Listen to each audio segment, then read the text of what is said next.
सृष्टि बचपन से ही दिखने में सुंदर नहीं थी, लेकिन अमीर बाप की बेटी सृष्टि पर उसकी माँ जान छिड़कती। मेरी बेटी कितनी प्यारी है, भगवान सबको सृष्टि जैसी बेटी दे।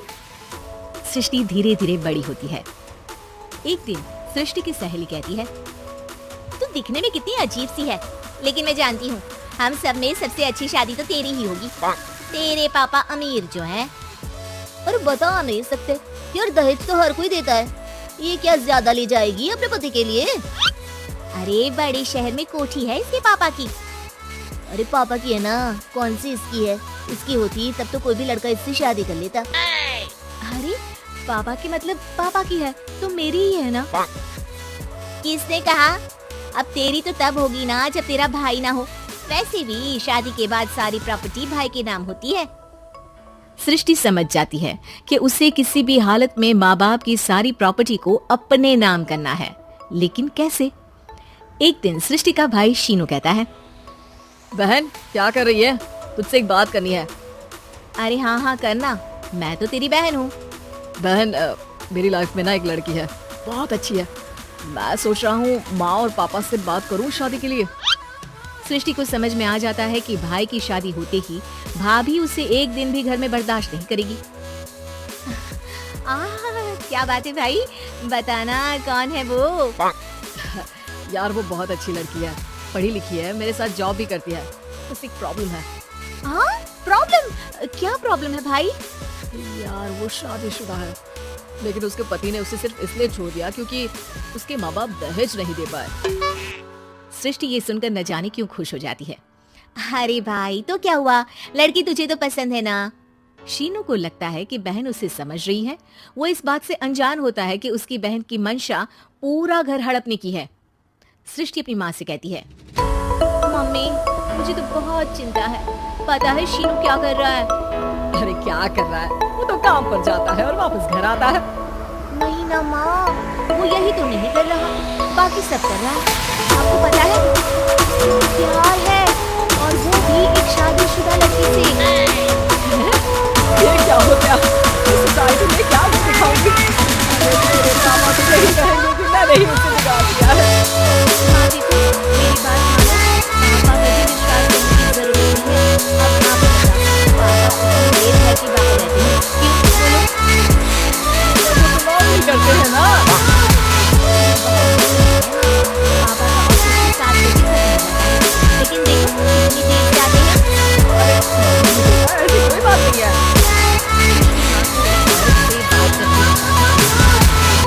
देखो माँ कैसे है पापा, मैं ना कहती थी कि पापा सही नहीं है।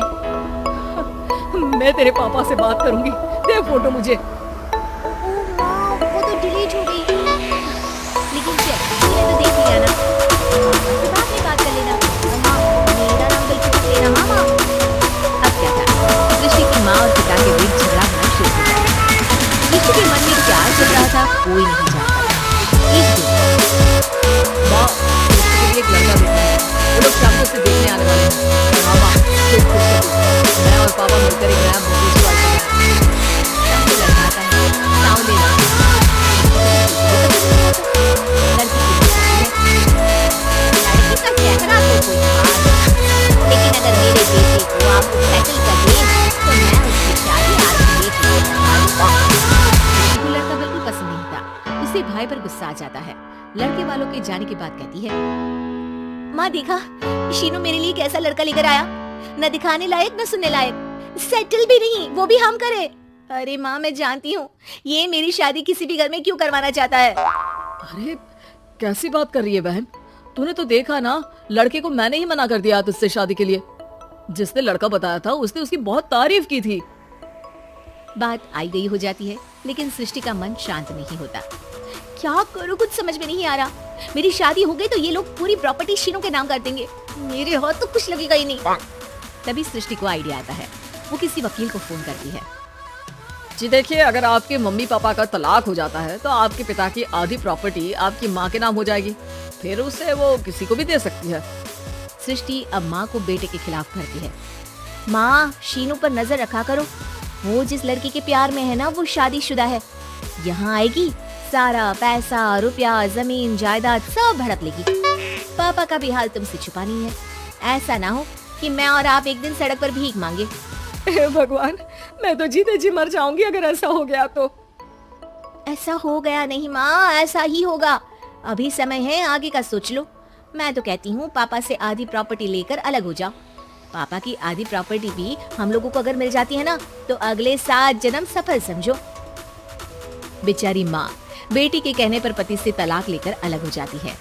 सृष्टि अब पैसों से गाड़ी और अपने दूसरे महंगे शौक पूरे करने लगी। उसके दोस्त भी उसके पैसे इस्तेमाल करते। सृष्टि, कल तुम कहाँ थी? मैं सारा दिन घर पर अकेली थी। तो मैं क्या करूँ? मैंने ठेका तो नहीं लिया है ना तुम्हें संभालने का। माँ को सृष्टि से ये उम्मीद नहीं थी। वो बैठकर रोने लगती है। वहीं उसका पति यानी कि सृष्टि के पिता आ जाते हैं। मैं जानता था कि तुम्हारा यही हाल होगा, तो आपने मुझे रोका क्यों नहीं? मैं रोकता तो तुम रुकती क्या? सृष्टि के कहने पर तुमने मुझ पर अपने बेटे पर शक किया, लेकिन तुम ये भूल गई कि कैसे हम दोनों ने मिलकर जीवन में इतना सब खड़ा किया। माँ पति के गले लग जाती है। मुझे माफ कर दीजिए, मैंने आपकी कमाई का एक बड़ा हिस्सा गवा दिया। कोई बात नहीं, तुम साथ हो तो मैं ऐसी 7 प्रॉपर्टी खड़ी कर दूंगा।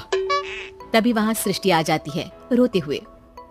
माँ, मयंक ने मुझे छोड़ दिया। वो बोल रहा था जब तक मेरे पास पैसे थे तब तक ही वो मेरे साथ था। पापा, माँ, मुझे माफ कर दीजिए।